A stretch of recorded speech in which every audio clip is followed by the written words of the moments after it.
Welcome, everyone, to the Q&A session for our upcoming course, Qi Medicine Advanced Training, the 12-week journey to help you benefit more fully from Qi medicine through movement-based techniques that can transform pain, insomnia, stress, and disease into vitality, health, and joy. This is Nadira, and it's my honor to be hosting this hour-long Q&A call for the Shift Network, where we will explore the teachings of Roger Jahnke and address questions about his upcoming 12-week course, Qi Medicine Advanced Training, which begins next Wednesday, March 6th. Later, I will explain how you can participate in this course, even if you can't attend the live sessions. But first, I want to introduce our special guest. Dr. Roger Jahnke is one of the most revered luminaries in fields of mind-body practice, wellness, and integrative medicine.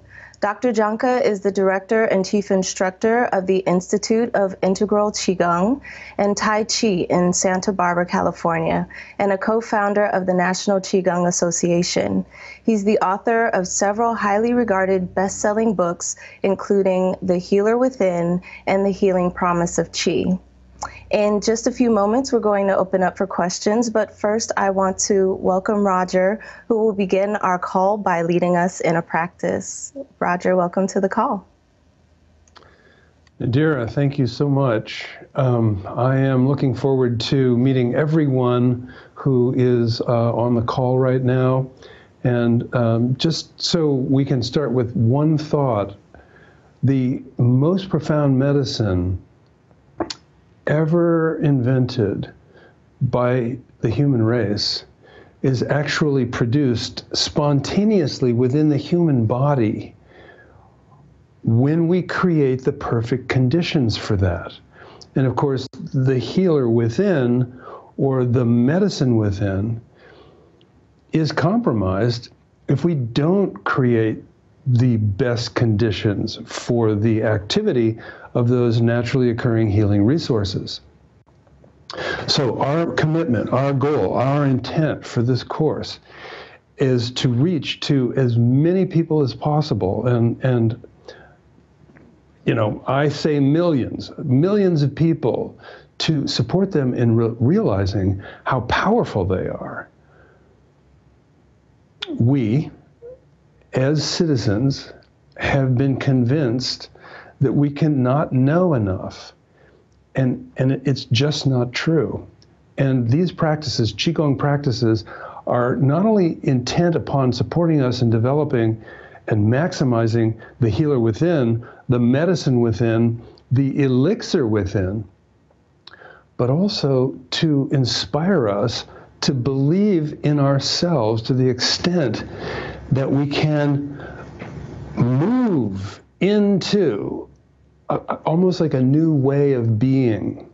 And so that is the foundation of this course.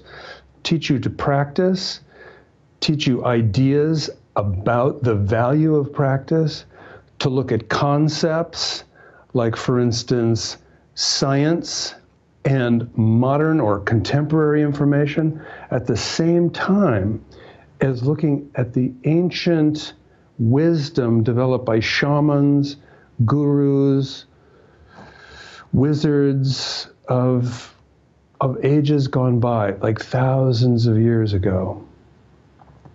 So let's start with a very simple practice. And this will almost seem too simple, but this practice actually is one of the most profound ways to turn on the medicine within, and it has a lot to do particularly with managing pain and with inducing sleep, because the practice itself releases chemistry within the body. Now, in Chinese medicine, we would say that it's the qi. That's why we call it qi medicine. But in the Western world, and most of the people who are on the phone right now or on the line right now live in the Western world. Our concept, our way of reaching a sense of relevance is to understand what's going on in physiological terms. And the physiological mechanism that we're going to be triggering right now is in the lungs and in the rib cage. so that when we take a deep breath, go ahead and do that. Take a deep breath. And if you want to, you could add your hands. Big breath in. Hold for a moment. And the holding is very, very powerful. And then exhale very slowly. Now let's do that again. Big breath in.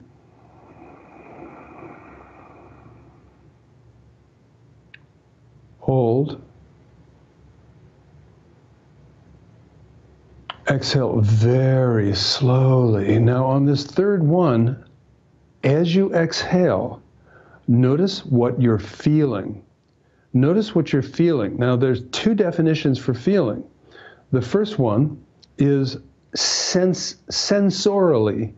With my senses and in my body, I have a feeling. The second definition for the word feeling is a mental, emotional experience. So when we say, notice what you're feeling as you're exhaling slowly after this next deep breath, remember to hold for a few moments. Feel. It's subtle, so you have to really pay attention. Big breath in. Now hold.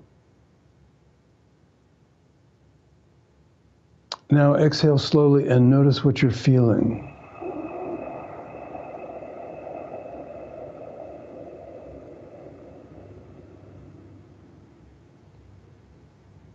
Breathe normally and just rest there for a moment. Listen carefully. It's super, super subtle. That sensation is super, super subtle. So if you're feeling it right now, given the fact that we've only done it a couple of times, then you're someone who's probably fairly sensitive to, the Chinese would say, sensitive to the qi. If you're not feeling this, then that's a great reason to spend 12 weeks exposing yourself to practices that will support you in developing a deeper level of awareness of your essential functional self as well as your essential nature. Nadira, back to you. Thank you so much, Roger. And for everyone who's listening, so that we have the rest of our time together to dive into questions for Roger as we prepare for his upcoming course, Qi Medicine Advanced Training, which again begins next Wednesday, March 6th. If at any time during this call you want to learn more about the 12-week course, please visit qimedicineadvanced.com to see the full description. So now let's get started with questions. First, if you have questions for our customer service department, you can contact the customer support team directly at support.theshiftnetwork.com. If you have questions for Roger, and those of you who are listening, you can just type your questions in. I am happy to read them. So let's start with the first question. This is a question from Rob, who says, I would be very interested in some methods using Qi to handle stress and anxiety. Many people suggest medication, but I'd like something natural and without all the side effects of drugs. Wow, that's perfect first question. Thank you so much. It's one of my favorite questions. What we don't know and what the people that have been recommending certain strategies for you apparently don't know. And it's sad, it's tragic, is that these methods that we are going to be investigating over these 12 weeks have now come under the scrutiny of science, called the evidence base. The evidence base of modern science bringing its attention to these ancient practices is now in full swing. The first level of evidence is, are the practices safe? And there's tons of evidence that these practices are safe. Very, very gentle, simple, accessible practices. The second level of evidence is, are these practices effective? and the evidence is in for the effectiveness. And so with safety and efficacy, is how they say it, we can then explore these ideas freely with no hesitation. And so my suggestion is that people, of course, I mean, it's my work, so we have to know that I have a huge bias about this, but let me give an example that I think will be compelling. In my practice as a doctor of Chinese medicine, I met a lot of people who said, you know, well, I don't have time to come for the treatments, or it's too expensive or whatever. And then I would say, well, okay, well, that seems reasonable. Come to our Qigong class. And so at the time we had a free Qigong, well, we still do. Actually, this was in the 1980s. And since I've been training teachers, there are now other people in Santa Barbara, where I'm from, who are leading these practice sessions. And so they would go to the practice sessions, and then they were either no cost, or people could leave a little bit of money, like $5 or $10. And so now here's a case. A woman said, gee, if it's going to cost that much money for me to find out if acupuncture and herbal medicine can help me with my hearing problem, I guess I'll just, I can't do it. You know, I don't have the time and I don't have the money. So then I said, go to the Qigong class. She said, okay, she did. So then sometime later, and not very much later, like maybe 6 months, she said to the whole group one day, it was an amazing experience actually, she said, I lost my hearing aid and I was panicking. I was looking everywhere. But then I realized I could hear. So she had, without having the treatments, and we're talking about natural medicine treatments, she had healed herself using these kinds of practices. So I feel very secure in inviting you, because I've trained almost 2,000 people as Qigong and Tai Chi teachers, and those people and myself have led classes for probably hundreds of thousands, maybe even millions of people. And in most cases, people will tell you that the process has been very powerful, very accessible, no side effects, and just very worthy of pursuing. Thank you very much. This next question is from Pauline, who asks, how often do you need to do the exercises? And would you say that this is something that is valuable for someone who may be short on time? Yes. Okay. Now this is a little bit less favorite question because it's extremely exciting to love the idea of medicine produced within our own being. The biggest problem with it, and by the way, the medicine that we produce within our own being has no cost. You can't buy it somewhere. You can only make it within yourself. So how are we going to do this? And the answer is the practice. And where are we going to get the time for the practice? It's huge. I'll admit, it is a huge challenge. However, what we're going to be doing is learning about very brief practices. We have what's called the 15-second method. We'll just do the 15-second method right now. It's a breath practice again. But imagine you're typing away, or you're texting, you're driving, and you realize, oh my gosh, I'm a little bit tense, or a lot tense. What can I do? Well, I can either keep typing and take a deep breath. It takes about 10 to 15 seconds. Go ahead. We'll imagine we're still typing. Now exhale slowly. Now, if you're angry and frustrated while you're typing, then you might want to stop, because what you're angry and frustrated about is probably what you're typing about. So then stop for a moment and take a deep breath. On the clock, we don't wear watches anymore, but you know what I mean. It's about 10 to 15 seconds. Here we go.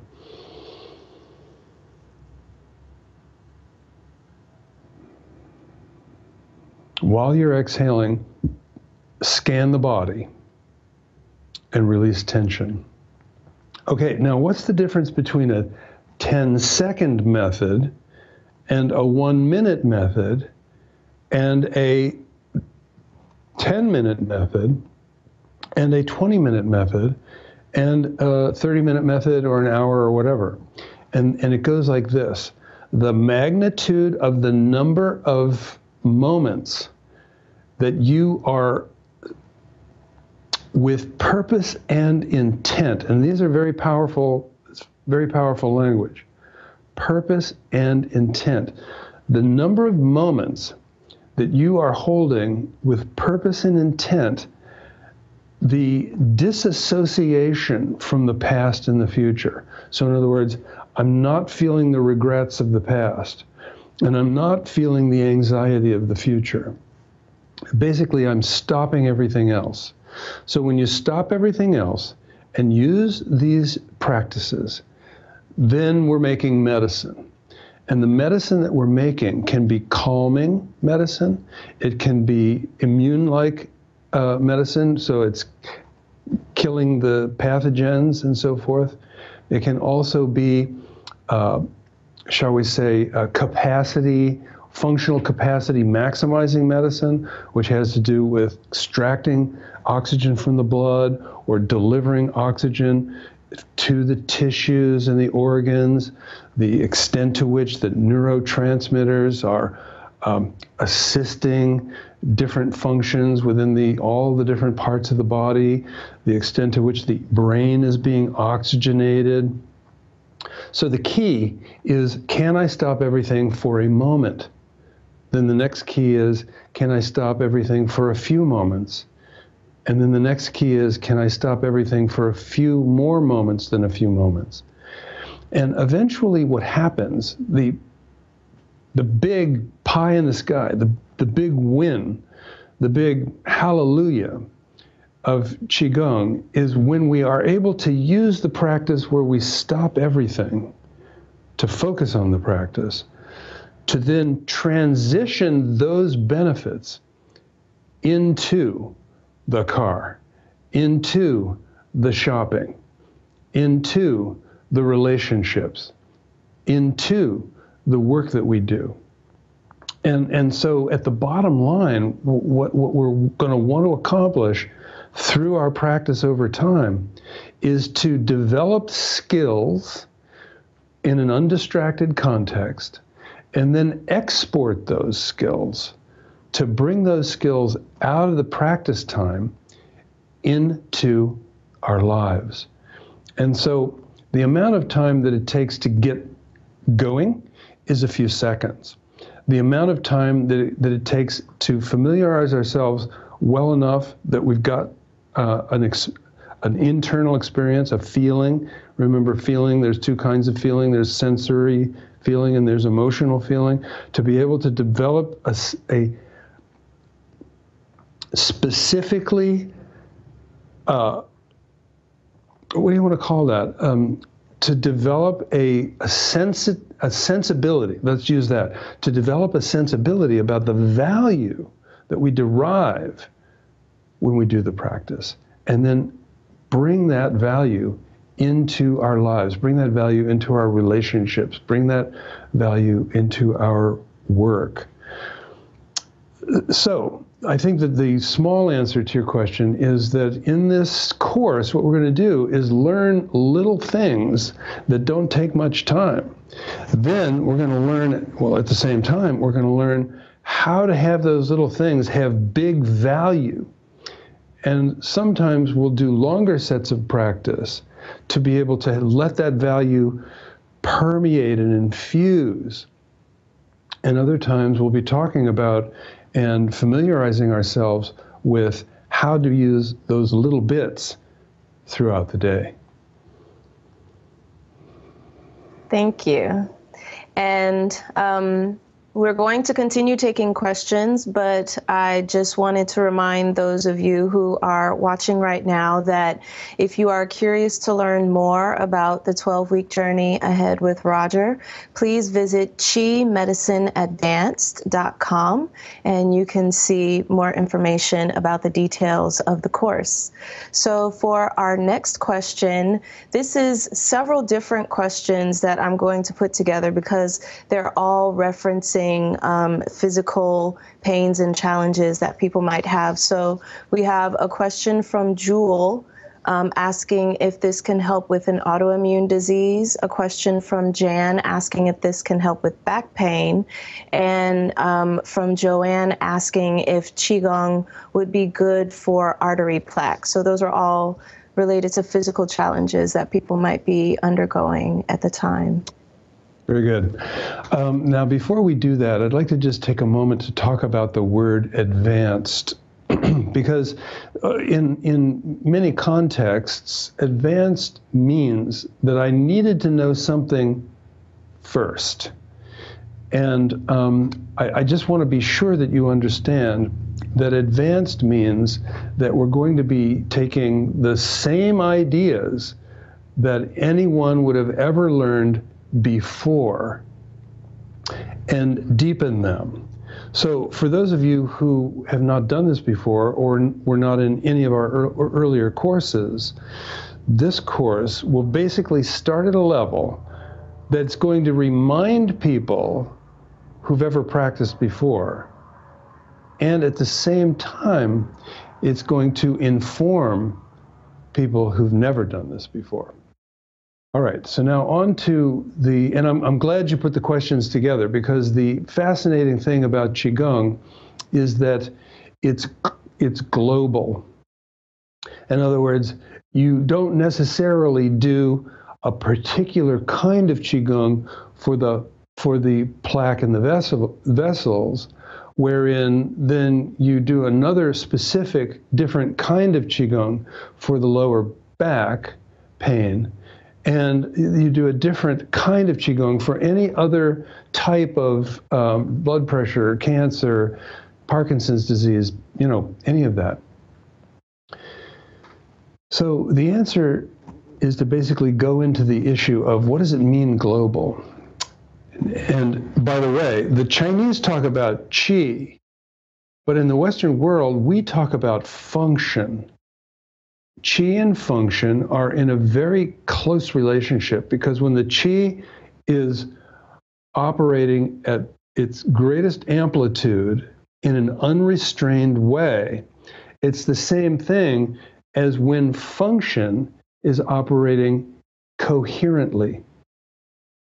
So when we do these practices, we investigate what's called three treasures. And three treasures, there are many versions of the three treasures, and we're going to be talking about all of them in the course. But right now, we just want to talk about one version of the three treasures, which is body adjustment, breath adjustment, and mind focus adjustment. All the ancient cultures, whether it's the Native Americans or the Druids or the great shamanic cultures of Africa or the shamans of Asia in both China and India and more, they all draw upon these three treasures. These three treasures are archetypal. They are ubiquitous. And so in the practice, in these practices, what we're going to be doing is learning body movements at the same time as we're learning about the power of the breath. Go ahead, take a deep breath now and let it out slowly. We're also going to be learning about how to, I don't want to say control the mind, although basically that's what it is, how to manage the mind, how to understand the mind, how to recognize the unique and unusual qualities of the mind. Because we have two minds. Most people have many minds. Sometimes people they say, I have a whole committee in here and they're all arguing.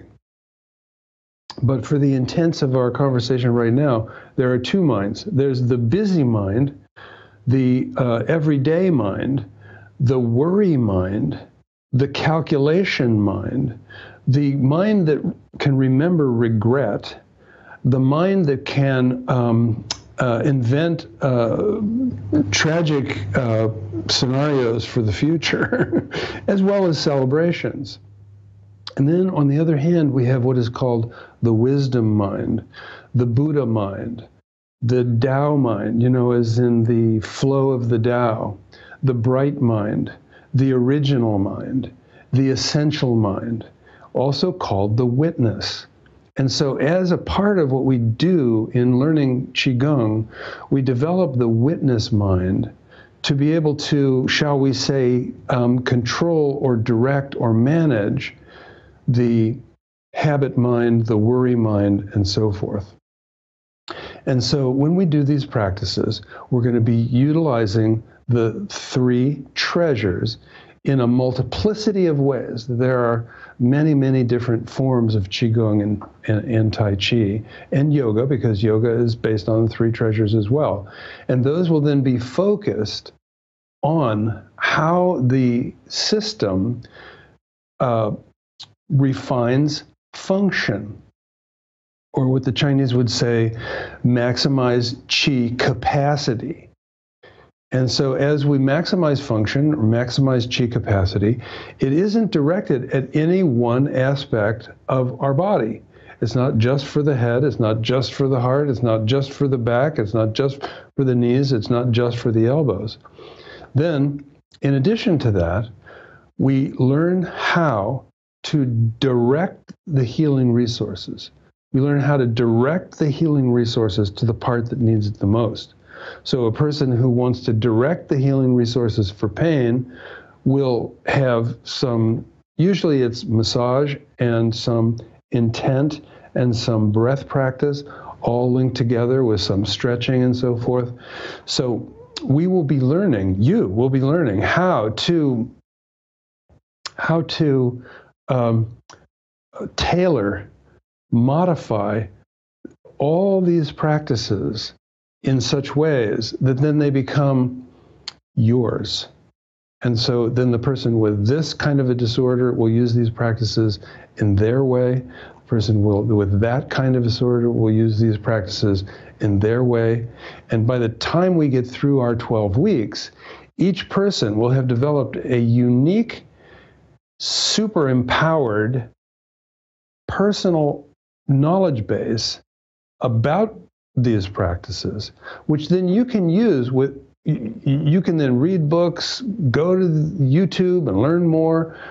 And instead of living with the false assumption that you have to do something a certain way to get the job done, you will be able to upgrade your assumptions to the understanding that each person develops their own practice. This is called cultivation. In all the ancient cultures, it's called cultivation. And have you ever noticed, when you go to a class, somebody else is telling you what to do? Well, that person doesn't know you. And so this course is actually designed to support you in understanding how you can modify and innovate, make stuff up, as well as learn specific practices that you can keep and use for the whole rest of your life, and to formulate your own personal practice. Really, I mean, my goal is to support you in learning how to formulate from moment to moment and day to day and year to year your own practice based on your own needs and founded in the beautiful and extremely insightful ancient knowledge of the Chinese physicians and Chinese philosophers. Thank you.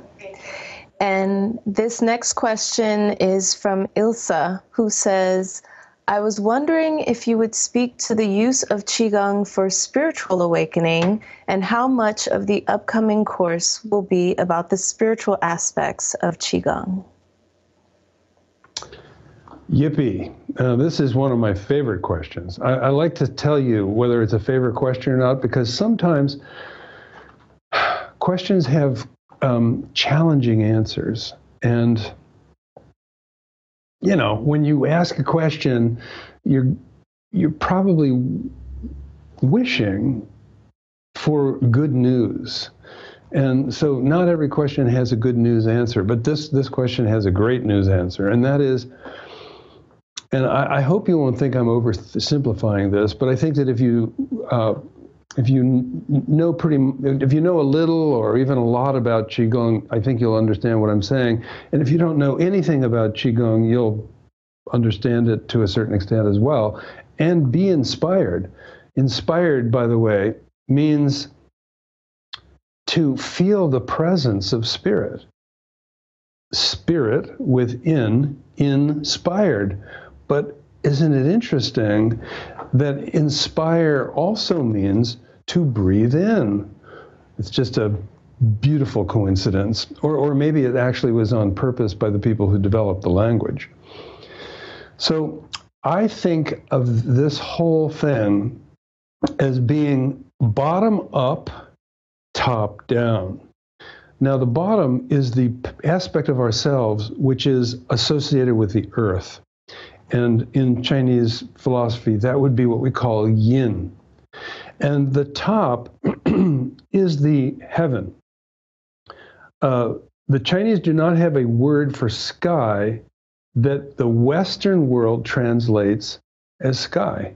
The only word that the Chinese have for sky is the word that we translate to mean heaven. So when Chinese people go outside and see it's a beautiful day, they say, "Oh, what a beautiful heaven," not, "Oh, what a beautiful sky." Just another interesting thing of language. So we could ask the question, am I more a substance which is associated with the earth, or am I more a non-substance which is associated with heaven or spirituality? So let's do a count. I have one physical body. Within my physical body, I have electrons. Electrons are not physical. Within the functional realm of electrons, a law of physics, anytime electrons are doing what they're doing, creates a magnetic field. That's not physical either. Then we have the aspect of ourself, which is our mind, and we'll just say the mind. We won't say the feelings and the intellect. We'll just say the mind. And so that is not a substance either. And then you have the aspect of yourself, which is not limited to the being that you are now, like a spiritual aspect of self, which is eternal. So let's do the counting now. I have one physical body, but I actually have four aspects of myself which are not physical. The ions, the magnetic field, the mental emotional self, and the transcendental quantum spiritual self. So it's 4-to-1. I have one part physical and 4 parts non-physical self. Qigong is all about the non-physical self and how it interfaces with the physical self.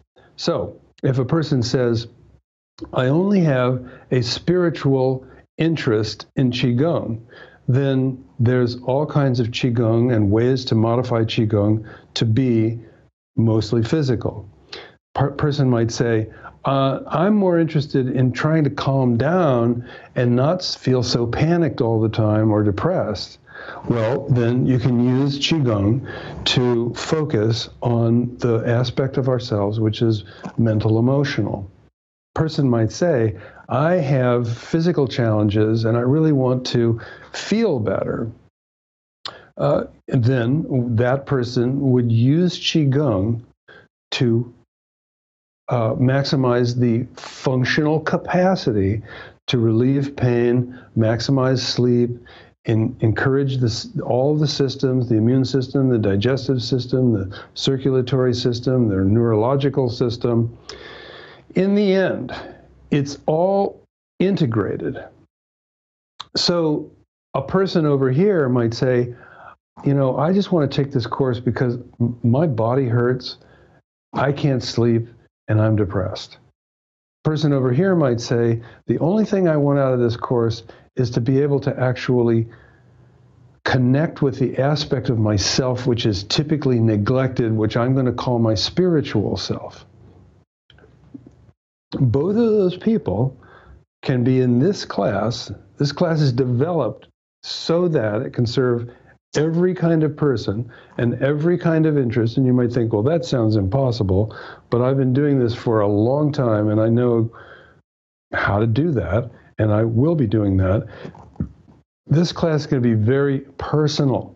So we're going to be on the internet, on Facebook, carrying on there. We're going to have a lot of what we call the community of practice. The community of practice where we actually communicate with each other, do these kinds of questions and answers, and hear about people's practices. So back to your question, is this course developed in such a way that the spiritual aspect is a major focus? Answer is yes. And I'll just say one more thing. Remember, it's top down or bottom up.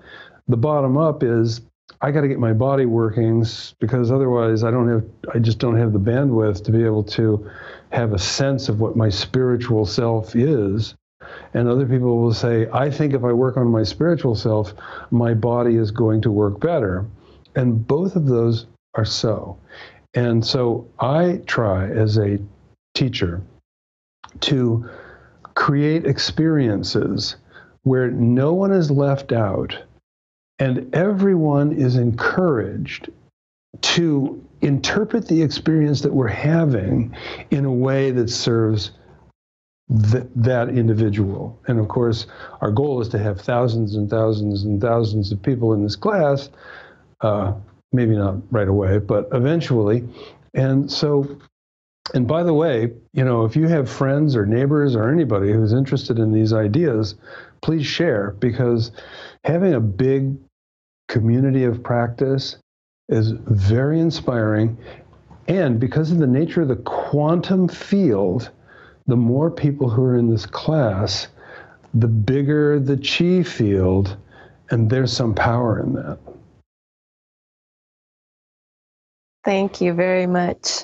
And if you are just joining us, we're here with Roger Jahnke learning about his upcoming Chi Medicine Advanced Training, which begins next week on Wednesday, March 6th.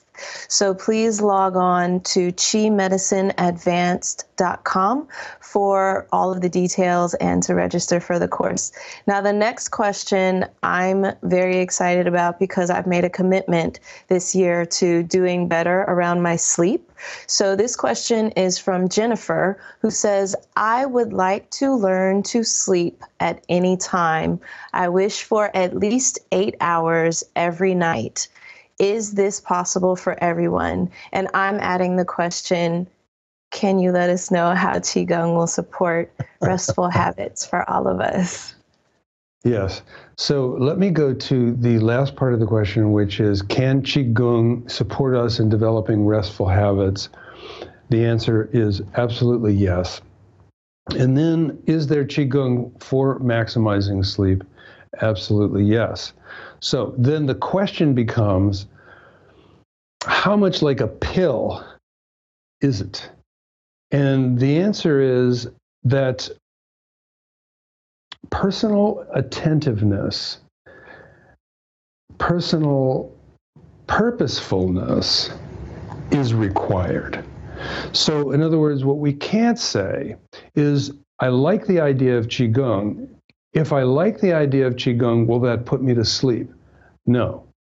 Let's move it up. If I like the idea of Qigong and practice Qigong, will that help me sleep? The answer is yes. Then the next question is there anything to it besides just doing some breath practices and some body movements? And the answer is yes, there's something to it. Remember, there are 3 treasures. The first treasure is the body. And so we can learn some things about how to arrange the body and how to support functionality of the body that will contribute to sleep. The second thing And one of the super powerful tools is the breath. And remember, a few minutes ago, we did a breath practice where you breathe in deeply, hold the breath for a few moments, and then let the breath out very, very slowly and pay attention to what you're feeling. So there's that breath practice and a whole bunch more breath practices that contribute there. The third part is the mind. And so when you wake up, or if you haven't gone to sleep yet at all, why aren't you sleeping? And the answer is, from the Qi point of view, is that the Qi is distressed. From the physiological point of view, the serotonin has not organized itself efficiently. And so Qi distress and serotonin not being organized sufficiently is basically two ways of saying the same thing. And so we will be investigating the feature of attention, intention, and mind focusing. So body, breath, and mind. Now there's another little feature to the question, and that is there something that you can do in a moment to maximize the capacity for sleep? And is there something that you can do over an arc of time for the capacity to sleep?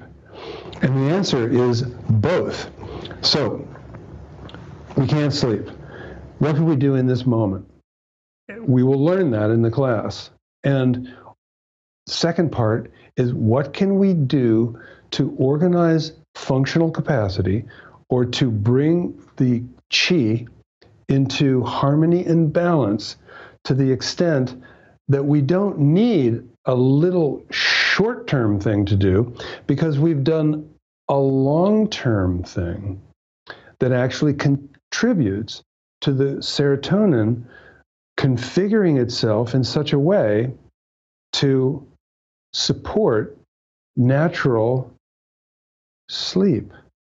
So we're actually going to come at this everything. So it's going to be sleep, it's going to be heart disease, it's going to be Parkinson's disease, it's going to be digestive challenges, it's going to be headaches, and every other possible challenge that you can even think of. And we're going to have two focal points. Focal point one is little things that we can do any time to, shall we say, support feeling better. And then over the arc of the entire course, we're going to be doing practices that are helping us not just in the moment, but they're developing and supporting function overall, so that overall we have less pain, and overall we can sleep more naturally, and overall we can have more creativity, and overall we can be less distracted. So one of the keys is, as you're in the class, to be noticing how little things work. And I don't even want to say, well, if you have a headache, here's a little thing for your headache. What I'm going to say is, if you have headaches, here are things you can do. And you can make some of these things into little things that you can use moment to moment. And then we can use these same things in a broader arc of learning and practice to develop internal coherence, which actually means that in a long-term, more stable way, we can sleep better. In a long-term, more stable way, we have less pain, and so forth. Thank you very much.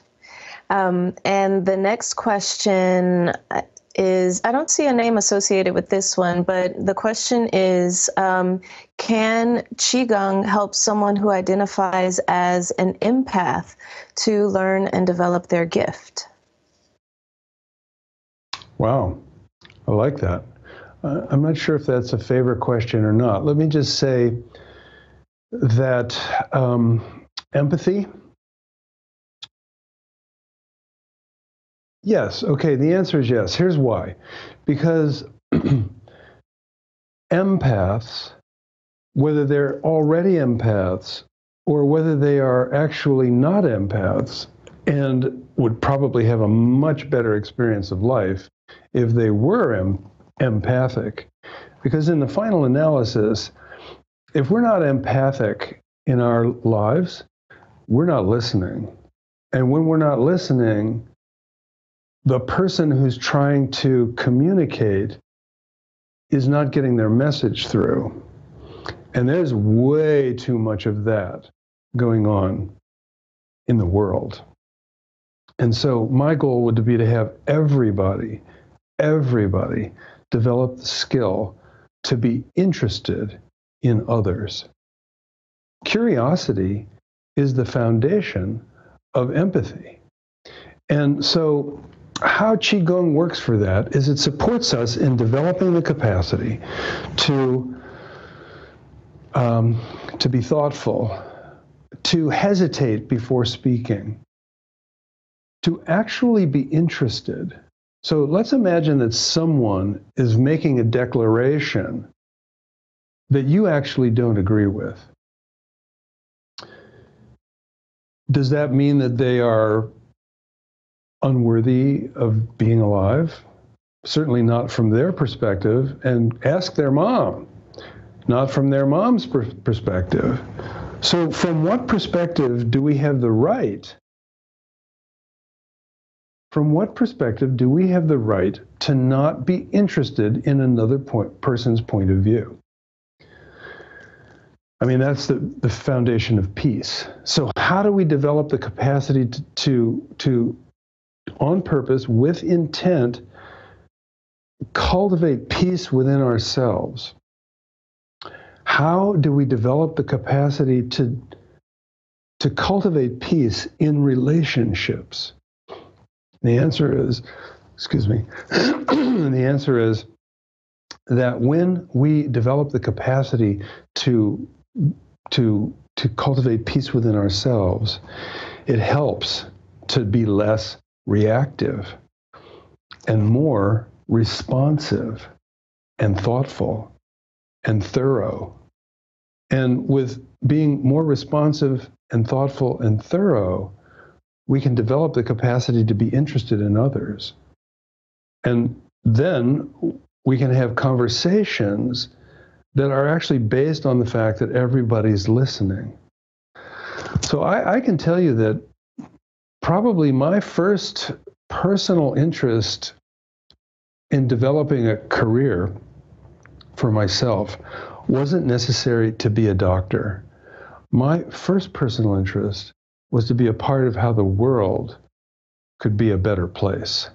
And being a doctor helps. When people are more well, they're more creative and so forth. But what I realized over time is that physical health, in the absence of mental, emotional health and stability, curiosity, and empathy, physical health in the absence of those qualities doesn't contribute to a better world. And so it's a harmony and balance between the body and the mental emotional self, or the body mind, that really makes for a possible future of peace in the world and peace within ourselves. And so Qigong actually is a powerful, powerful tool in developing empathy.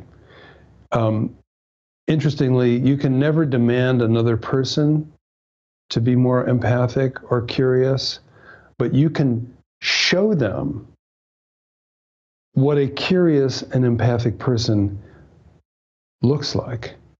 And typically in social environments, we're playing off of each other, right? So a situation, to create a better situation, it only really requires one person who's willing to listen. Because when the first person says blah, blah, blah, then you listen carefully and even say some things back that's reflective listening. Then you can say, are you open to listening to me? And then when that person is not listening to you and you know it, you can say, I thought you said you were willing to listen. So it's a kind of conspiracy. Inner peace, curiosity, empathy leads to the potential to manage relationships in a more effective way. Thank you. So we're going to have time for maybe one or two more questions, but before we take those, I just want to mention Qi Medicine Advanced Training once more. This is going to be a life-changing 12-week journey under Roger's inspiring guidance, where we will develop a complete understanding of the practices, tools, and principles needed to engage Qi Medicine Advanced Training with clarity and rigor and transformative power. The 12-week course takes place on Wednesdays at 12 p.m. Pacific, starting next Wednesday, March 6th. If for any reason you cannot join us live, you won't miss the teachings. You'll receive audio and video replays, transcripts, and all course handouts via your course homepage. Also, I'd like to remind you that we offer a no-risk money-back guarantee on our courses, giving a full 2 weeks until March 20th in this case, to make sure you absolutely love it. And as an added option, all participants are welcome to connect via a private Facebook community group so you can stay connected with one another. So everyone who registers will receive the Qi Medicine Advanced Training Bonus Collection, which includes the Qigong Global Summit recordings, Flowing Motion, a video teaching from Dr. Roger Jahnke, Dissolving Qi, another video teaching from Dr. Jahnke, the Esalen Symposium, Qi, Longevity, and Consciousness, and a $10 discount on the National Qigong Association membership. So, Roger, do you have anything you would like to share about what you are most looking forward to offering in this upcoming course? Well, a couple of things. One is that in these courses, my experience is that the course itself is the content and so forth is one thing. And then I'm amazed at the bonuses, all the stuff you're talking about. Wow, that is so incredibly generous. I guess that's myself and the Shift Network.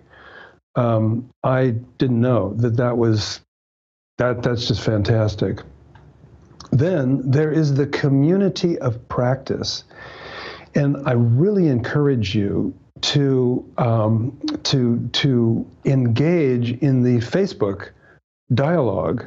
The classes that I've done in the past where we've used Facebook, it is a power tool, and there are all kinds of reasons why social media is challenging and problematic in the modern world.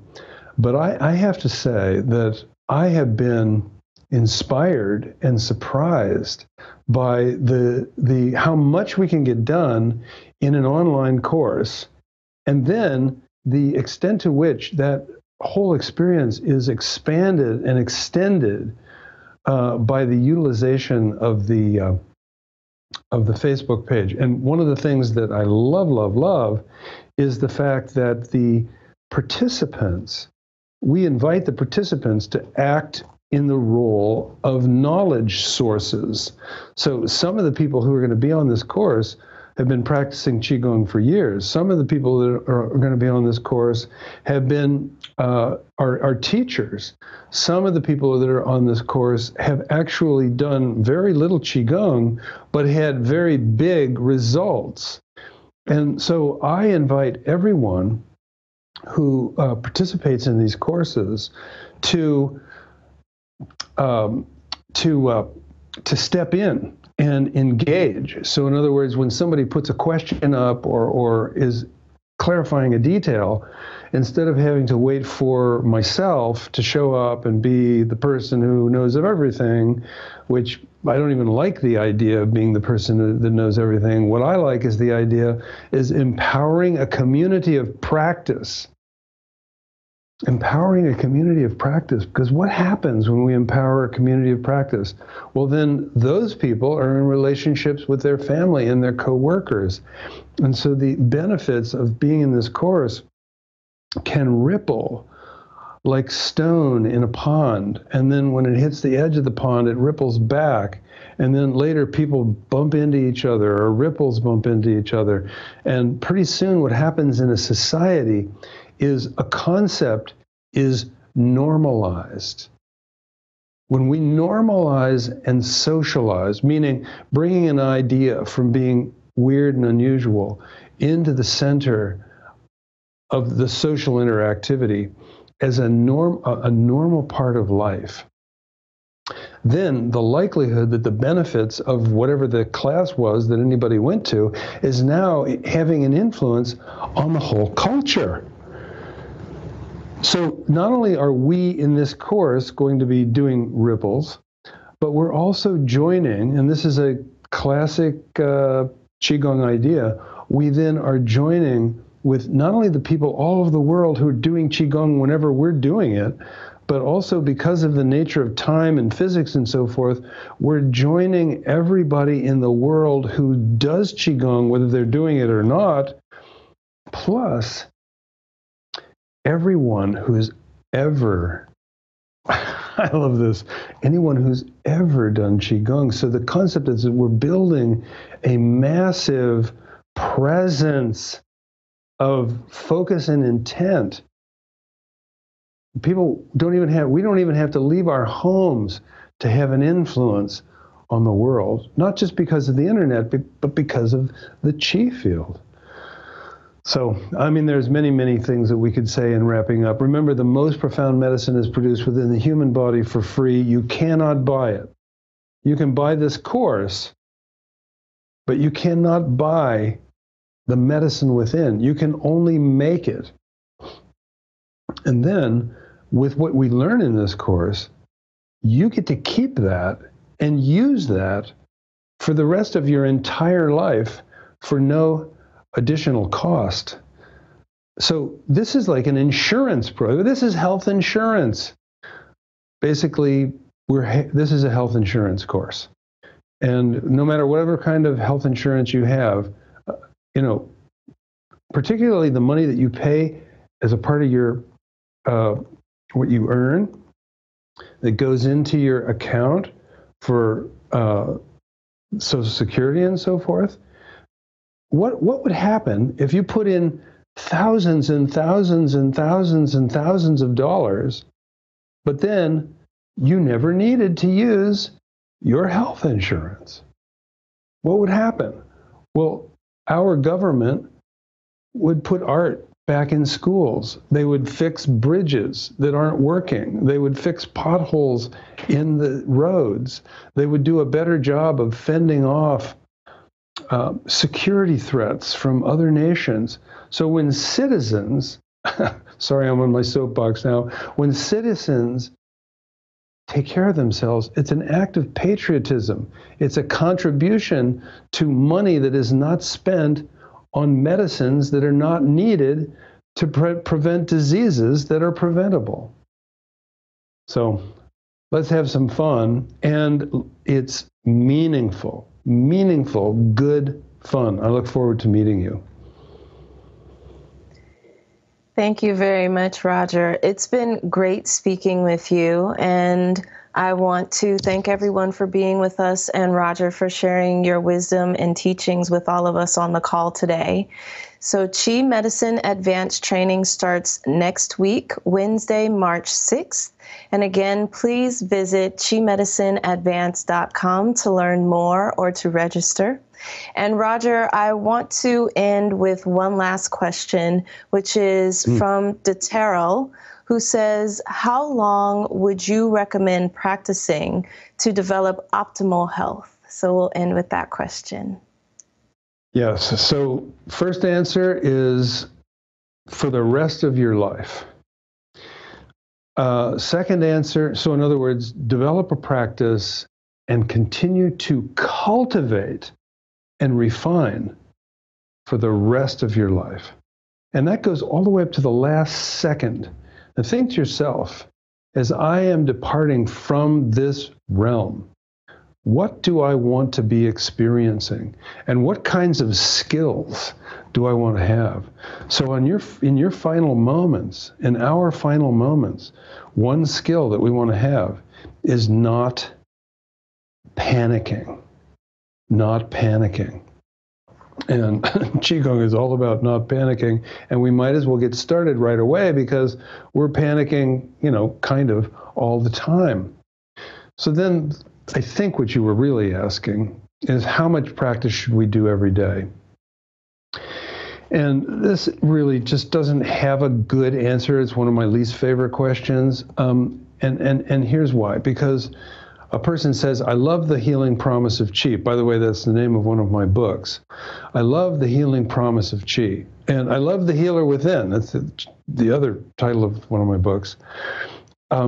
But I just don't have time. Check this out. What if for every minute of practice, you actually need a minute less of sleep? So let's say, for instance, you need 8 hours of sleep, but then you practice for an hour. Because Qigong is like sleeping. In fact, Qigong is better than sleeping, because when you're sleeping, you're running around, trying to figure something out. And usually running around trying to figure something out that it's not working very well. Why do we have those dreams? We should be able to calm down and have dreams of just beautiful things. But the point is that when we do these practices and disassociate from the past and the future, the worries that we have in our lives and so forth, then we are better than sleeping. We're better than sleeping. And so the time, and it takes some time to get to this. So you might say, well, how many months would it be before, if I practice for 45 minutes a day, I need 45 minutes less of sleep? Well, it might be a month or 2 months, or it depends on how, by the way, Qi deficient you are. So let's ask the Chinese, how much do you practice? And if you go to China and you go to the parks where people do these practices, you will find that typically people start arriving at about 5:30, and everybody's gone by 7:30. Now that doesn't mean that everybody's there for 2 hours, because some people arrive a little later and they leave a little bit earlier. I've been to China a lot of times, and I've asked a lot of people, and most people say that on a daily basis, my intention is to practice for about 45 minutes, giving me a few minutes to arrive and greet the people that I know who are there practicing, and then a few minutes to depart, where I greet the people that are around me, whether I'm in a class or I'm practicing by myself.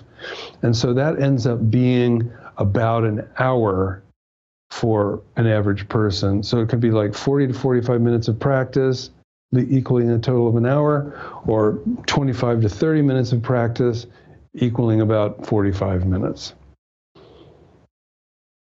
And let me just say one more thing, and that is, you don't have to do that. You can also practice throughout the day while you're driving, typing, and so forth. So what we want to do is we want to import the benefits of taking time out to practice into our day. And my wife, who is a practitioner of these things, typically does not take time out for a big practice session. She takes little times out throughout the day. Thank you, Nadira. This was fun. Yes, thank you very much. And again, to everyone, please visit qimedicineadvanced.com to learn more or to register.